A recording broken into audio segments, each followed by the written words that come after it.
Hello, Professor Fruits. My name is Jillian Turner, and for my Chapter 2 video response, I chose number 1. In critically assessing a work of art, what major questions does a critic need to ask?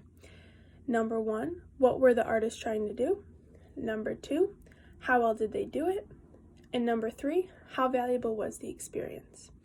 Now, what exactly do these questions mean? To start us off, the first question, what were the artists trying to do? Now you need to think about what a critic is doing in a performance. They need to look at everything that's happening and try and understand the meaning behind the performance. So this question is asking, is there something the audience should be taking away from the performance? Is there an overall meaning behind the performance that the critic needs to figure out?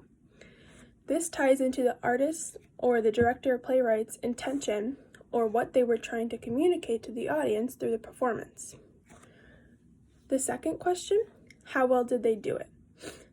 Now that possibly the critic knows the meaning or the intention behind the performance, did the artist convey that?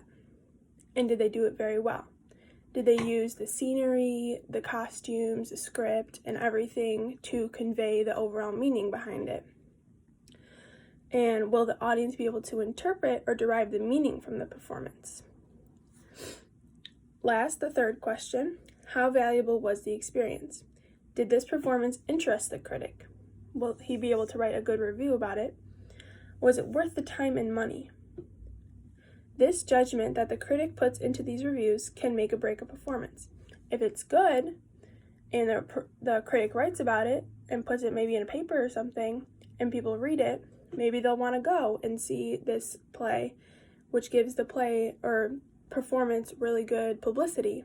Now, on the other hand, if he or she writes a bad review on it, it may cause people to not want to go to this performance, which could break the performance.